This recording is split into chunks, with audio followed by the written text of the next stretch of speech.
নমস্কার, আমাদের ইচ্ছে অ্যান্ড ব্লগের নতুন একটা পর্বে আপনাদের সকলকে স্বাগত। আশা রাখি সবাই ভালো আছেন, সুস্থ আছেন। এমনই এক বৈশাখের দিনে আজ থেকে ঠিক 14 বছর আগে আমি একজনের সাথে নতুন জীবনে জড়িয়ে পড়েছিলাম। আজকের দিনটি সেই দিনেরই একটা রূপ। তাই আগের দিন সন্ধেবেলা চলে গিয়েছিলাম এই দোকানটাতে, গড়িয়াতে এটা আছে। এই দোকানটাতে পাঞ্জাবির কালেকশন খুব ভালো বলে আপনাদের সাথে শেয়ার করে দিলাম। যদি আপনারাও নিজের কোনো প্রিয়জনকে কোনো দিনে বিশেষ দিনে কোনো গিফট করছেন, সমস্ত সাইজে এখানে পাওয়া যায়। এটা হচ্ছে গড়িয়ার রঘুনাথ মার্কেটের মধ্যে আছে। পরের দিন সকালবেলা সকাল সকাল দীপ নিজের প্রিয় জিনিস বললাম, যা তোমার খাওয়ার ইচ্ছে তাই নিয়ে এসো। তো নিয়ে এসেছিল ও কাতলা মাছ। দুজন মিলে সেই কাতলা মাছ ধুতে ধুতে বেশ খানিকক্ষণ টাইম কাটালাম। ইচ্ছে তখনও ঘুম থেকে ওঠেনি, সেদিন ছিল শনিবার, তাই ওর দেরি হচ্ছিল ঘুম থেকে উঠতে। আর আজকের দিনটি যেহেতু আমাদের দুজনের জন্য স্পেশাল খুব, তাই ওকেও সকাল সকাল ওঠাইনি। আমরা নিজেদের মতো করে একটু টাইম স্পেন্ড করছিলাম। আজকেই সেই দিন যেদিন 14 বছর আগে আমরা দুজন একে অপরের সাথে থাকার শপথ করেছিলাম। সুখে দুঃখে এইভাবেই 14টা বছর কীভাবে যে পেরিয়ে গেল বুঝতেই পারলাম না। আমরা দুজন যতটা না স্বামী স্ত্রী, তার থেকে বেশি বন্ধু। অনেক আগের থেকে যেহেতু আমাদের একই গ্রামে বাড়ি এবং দুজনই দুজনকে চিনতাম, সেহেতু আমাদের মধ্যে সম্পর্কটা অনেকটাই বন্ধুত্বের। ঝগড়া যখন হবে তখনও পুরো একেবারে ধামাকেদার ঝগড়া যাকে বলতে বোঝায় তাই হবে। আর যখন ভালো সম্পর্ক হবে তখন সেটাও দারুণ হবে। তবে কখনোই এরকম হয়নি যে ঝগড়া করে আমাদের পুরো একটা দিন কথা বন্ধ থেকে গেল।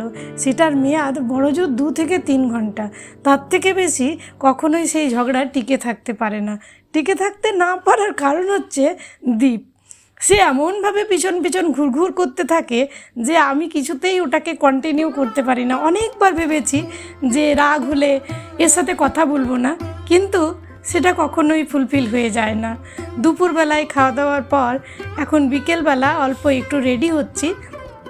যেহেতু গ্রীষ্মকাল এবং প্রচুর স্কিনটা ড্রাই হয়ে গেছে, তাই একটু রেডি হতে আমার সময় লাগবে। প্রথমেই তাই ইচ্ছেকে রেডি করে দিলাম। সেদিন আমাদের কেক ফেক কেটে একটু বাইরে যাওয়ার প্ল্যান ছিল, তাই প্রথমেই আমি ইচ্ছেকে রেডি করে তারপর নিজেকেও রেডি করে নিচ্ছিলাম। এই সময়টাতে ভীষণ ভীষণ মনে পড়ছিল আজ থেকে 14 বছর আগে আমাকেও এরকমভাবে নতুন কোণের মতন সাজাচ্ছিল কেউ। এই দিনগুলো ভীষণ নস্টালজিয়ার দিন। সেই স্পেশাল দিনের কথা বারবার করে মনে পড়ছিল, যেদিন আমার প্রিয় ব্যক্তির সাথে শপথ নেব নতুন জীবনে পদার্পণের। অনেকেই ভাবে নতুন এই জীবন কেমন হবে, সেখানে কি শুধুই ভালোই কিছু থাকবে। আমিও সেদিন এরকমই কল্পনা করেছিলাম যে ভালোই থাকবে শুধু সেই দিনটাতে, তারপর থেকে সমস্ত কিছু ভালোই হবে, আর কোনো দিনই কিছু খারাপ কিছু হবে না। কিন্তু তারপর বিয়ের পর যখন প্রথম আমাদের দুজনের ঝগড়া হলো, তখন আমার খুব খারাপ লেগেছিল, প্রচণ্ড দুঃখ পেয়েছিলাম আমি। তখন আমি তারপর ওই যে বললাম 2-3 ঘন্টা পরে আমাদের ঝগড়া ঠিক হয়ে যায়। তখন আমি দীপকে বলেছিলাম, কেন ঝগড়া হচ্ছে, আমরা তো দুজন দুজনকে চয়েস করেছিলাম।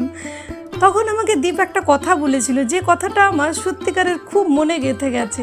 সেটা হচ্ছে, ও আমাকে বলেছিল, দেখো তুমি আর আমি আলাদা পরিবার থেকে এসছি, দুজনের মানসিকতাও সম্পূর্ণ আলাদা। আমরা দুজন কেউই কারো কার্বন কপি বা জেরক্স কপি নই, তাই সম্পর্কে এইগুলো থাকবেই। এইভাবেই সম্পর্ক এগিয়ে নিয়ে যেতে হবে। এই সম্পর্কের মধ্যে কখনো উষ্ণতা, কখনো ভালো লাগা, কখনো দুঃখ, কখনো রাগ অভিমান, এইগুলো যদি না থাকে তাহলে সম্পর্ক কখনোই সুন্দর থাকবে না। পরে আমি ভেবে দেখেছি, সত্যি কথায় এই কথাটা কত বাস্তববাদী কথা। এই কথাটাকেই জীবনের পাথেয় করে এগিয়ে যাচ্ছি আজকে 14 বছর।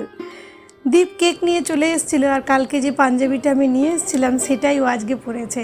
দেখুন তো আপনারা, এই পাঞ্জাবিটা কি সত্যিই সুন্দর লাগছে? যদি সুন্দর লাগছে তাহলে আপনারাও সেই দোকানে গিয়ে, যারা এই গড়িয়া অঞ্চল থেকে ভিডিও দেখছেন তারা সেখানে গিয়ে নিয়ে আসতে পারেন। এখানে কিন্তু XXL, XXLেরও পাঞ্জাবি পাওয়া যায়। আর আমি তারই সাথে লুকিয়ে লুকিয়ে ওর জন্য কিছুটা ফুল নিয়ে এসেছিলাম। নিজের ভালোবাসার মানুষকে সকলেই লাল ফুল দেয়। আমার যেহেতু দীপ ভালোবাসার থেকেও বেশি বন্ধু, তাই আমি হলুদ ফুলটাও মাঝে মাঝে দিই। তাই হলুদ আর লাল দুটো মিলিয়ে এনেছিলাম। ইচ্ছে আবার সেখান থেকেও কিছু ফুল ওর বাবাকে দিল। তারপর আমরা কেক কেটে যেহেতু বাইরে চলে যাব, তাই কেকটাকে ওরা বাবা আর মেয়েতে মিলে রেডি করছে। আমি একটু বাইরে দেখছিলাম, বাইরে একটা বিড়াল বসেছিল, তাকে দেখে আমার খুব ভালো লাগে, তাই আমি সেখানেই দাঁড়িয়েছিলাম। চলুন, এবার সমস্ত কিছু হয়ে গেছে রেডি আমাদের। এইবার 14 বছর পরের আজকের এই সময়টা চলুন আপনাদের সাথে শেয়ার করি।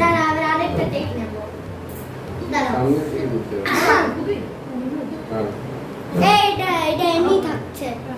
দাঁড়া 1 2 3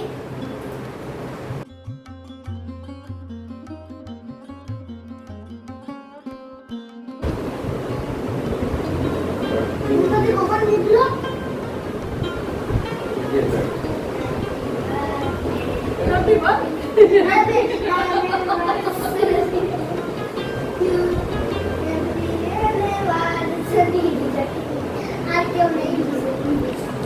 আমাকে অনেকেই বলে যে সম্পর্কটাকে এগিয়ে নিয়ে যাওয়া একটা বড় ব্যাপার। আমাদের বিয়ের আগেও বেশ অনেক দিনের সম্পর্ক, তারপর বিয়ের পরেও এত বছর ধরে আমরা এগিয়ে চলেছি। স্বামী স্ত্রীর সম্পর্কের মধ্যে কত রকম উত্থান পতন, কত রকম ঝগড়া, ভালোবাসা, উষ্ণতা, আবার কখনো কখনো মনোমালিন্য, এগুলো আসবেই। তবুও সম্পর্কটাকে নতুন নতুন রূপ দিয়ে এগিয়ে নিয়ে যাওয়াই কিন্তু জীবন। আপনার যতই খারাপ লাগা থাকুক, তবুও একটা কিন্তু মনে রাখবেন সবসময়, একদিন কোনো এক সময় আপনি এই মানুষটাকেই ভালোবেসেছিলেন। এই মানুষটাকে নিয়েই আপনি ভেবেছিলেন অনেক দিনের সময়। সেই মানুষটা হয়তো আপনার এমন সময় আপনাকে পাশে দাঁড়িয়েছে যে সময় আপনি একেবারে আপনার দিকে আর কেউ তাকাতো না, বা কেউ আপনাকে অতটা গুরুত্ব দেয়নি, সেই মানুষটা গুরুত্ব দিয়েছিল। তাই আমার মনে হয় সম্পর্ককে নতুনভাবে নতুন করে পাওয়ার নামই হচ্ছে যে কোনো সম্পর্ক। আমাদের নতুনভাবে এগিয়ে যেতে হয়। আর এই মানুষটা যদি না থাকতো, সেই মুহূর্তে হয়তো আমি দাঁড়াতেও পারতাম না। আমার জীবনে এই মানুষটার গুরুত্ব কখনোই আমি ভুলে যাব না। স্টুডেন্ট লাইফ থেকে আমাদের এই পথ চলা এগিয়ে যাচ্ছে অনেক অনেক দিন ধরে। আর যখনই আমার খারাপ লাগে, যখনই আমি কোনো কারণে দুঃখ পাই, আমি দেখেছি দীপ কিন্তু খুব শক্ত হাতে সমস্ত জিনিসটাকে সামলায়। তাই এই মানুষটা আমার জীবনে বাবা মার পরে একেবারে অপরিহার্য। বাবা মাকে যেমন ভালো লাগে, ভালোবাসি, সেটা একটা আলাদা জায়গা, কিন্তু নিজের জীবনসঙ্গীকেও কোনো অংশেই কিন্তু কম বলা যায় না। রেডি হয়ে আমরা চলে গিয়েছিলাম সেদিন রবীন্দ্র সরোবর। টালিগঞ্জে যেহেতু আমাদের বিয়ের পরে অনেকটা সময় কাটিয়েছি, তাই টালিগঞ্জ আমাদের কাছে ভীষণ ভীষণ প্রিয় একটা জায়গা। আর রবীন্দ্র সরোবর আমরা মাঝে মধ্যেই আসতাম, তাই সেদিনও চলে গিয়েছিলাম রবীন্দ্র সরোবর। বাইরেই সেদিন খাওয়া দাওয়া করেছিলাম। সকালবেলায় যে রান্না করলেও বিকেলবেলাটা আর বাড়িতে কিছু রান্না করিনি। সেখানে গিয়ে যেহেতু ইচ্ছেরও খেলার প্রচুর জায়গা আছে এখানটাতে, তাই ইচ্ছে নিজের মতন করে খেলছিল, আর আমরাও সেখানে টাইম কাটানোর যথেষ্ট সুযোগ পেয়েছিলাম।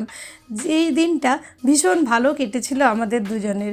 এইভাবেই এই ছেলেটাকে যতই রাগ হোক, কিছুতেই এই ছেলেটার উপরে যেতে পারি না। যতই রাগ হোক, অভিমান হোক, একে নিয়েই কিন্তু জীবন এগিয়ে যাচ্ছে। অনেকবার ভেবেছি আজকে আর কথা বলবো না, কাল কথা বলবো না, এক সপ্তাহ কথা বলবো না, কিন্তু কিছুতেই সেটাকে করে উঠতে পারিনি। এমন এক একটা উপায় উদ্ভাবন করেনি ভদ্রলোক যে এই লোকটার উপরে আমি কিছুতেই যেতে পারি না। এই লোকটা একটা অদ্ভুত লোক। জীবনের এই ভালো লাগা, খারাপ লাগা, এইভাবেই এগিয়ে যাক জীবন। যারা ভাবেন জীবনে এখানেই ফুল স্টপ বলে কিছু হয় না বন্ধু, জীবন এগিয়ে যাওয়ার নাম। চলুন, শহরে রাত নামছে, আমরাও এবার খাবার দাবার খেয়ে বাড়ি ফিরব। আর নিজের মতন করে কিছুটা টাইম কাটালাম। আর আপনাদের ব্লগটা কেমন লাগলো অবশ্যই কমেন্টে জানাবেন। ভালো লাগলে সাথে থাকার জন্য চ্যানেলটাকে সাবস্ক্রাইব করে দেবেন। ধন্যবাদ। আবার দেখা হবে নতুন একটা ব্লগে।